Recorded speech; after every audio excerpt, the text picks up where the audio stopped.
சுவைக்கு நேர்களுக்கு வணக்கம். எங்களுடைய காணொலியை இன்றைக்கு தான் முதல் முறை பார்க்குறீங்கன்னா எங்களுடைய காணொலியை முழுமையாக பார்த்து உங்களுக்கு பிடிச்சிருந்தா சப்ஸ்கிரைப் பண்ணி லைக் பண்ணி உங்களுடைய ஆதரவை எங்களுக்கு தாங்க.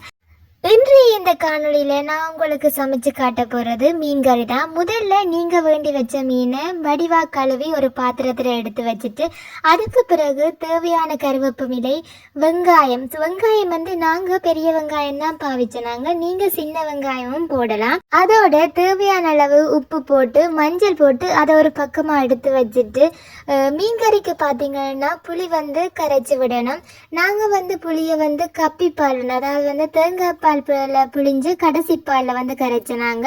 நீங்க தண்ணியிலையும் புளியை கரைச்சு கொள்ளலாம். இப்ப நாங்க இந்த கரைச்ச புளிய வெங்காயம், கருவேப்பிலை, மஞ்சள் தூள், உப்பு போட்டு வச்சிருந்த அந்த மீன் கலவையில விடணும். அதுக்கு பிறகு கறிக்கு தேவையான தேங்காய் பால் விடணும். தேங்காய் பால் பார்த்தீங்கன்னா நாங்க முதலே திருவி எடுத்து புளிஞ்சு வச்சுட்டோம். இப்ப அந்த பாலை கறிக்குள்ள விட போறோம். கறிக்குள்ள விட்ட பிறகு கறியை தூக்கி அடுப்புல வச்சுட்டு அடுப்பு நாங்க போடணும். கறிக்கு தேவையான தேங்காய் பாலை 4 தடவை இல்லை 3 தடவை பிழிஞ்செடுக்கலாம். இதில் தடிப்பான 1வது 2வது பாலை தான் கறிக்கு பயன்படுத்தணும். மிகுதியாக இருக்கிற அந்த 3ஆம் 4ஆம் பாலை சொதிக்கு பயன்படுத்தலாம். சொதிக்கான காணொலியையும் என்னுடைய சேனலில் நாங்கள் பதிவிடுவோம். இப்போ அடுப்பில் தூக்கி சட்டியை நாங்கள் வைக்க போகிறோம். அடுப்பில் வச்சா பிறகு அடுப்பை போட்டுட்டு பால் கொதித்து வரும் மட்டும் நாங்கள் காவல் நிற்கணும். பால் கொதித்த பிறகு தேவையான அளவு தூள், அதாவது மிளகாய் தூளை நாங்கள் போடணும். இந்த தூள் பார்த்தீங்கன்னா நாங்கள் வீட்டிலேயே தயாரித்த தூள் தான். அதாவது வீட்டிலேயே செத்தல், மல்லி எல்லாம் போட்டு வறுத்த தூள்.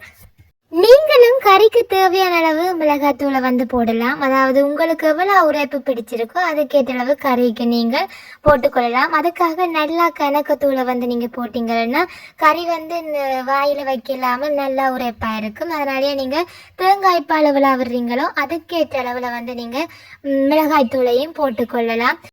மிளகாத்தூளை போட்ட பிறகு நீங்கள் கறியை துளாவணும். கறியை துளாவேக்க மீன் உடைய பார்க்கும். அதனாலேயால மீன் உடையாதவாறு கறியை நீங்கள் மெல்லவா துளாவணும். கறி நல்லா வத்தி வர மட்டும் நாங்கள் காவல் நிற்கணும். கறி ஓரளவுக்கு வத்தி கொஞ்சம் தடிப்பாக வந்த பிறகு நீங்கள் அடுப்பில் இருந்து கறியை இறக்கி வைக்கலாம். இப்போ பார்த்தீங்கன்னா மீன் குழம்பு கறி ரெடி ஆயிடுது.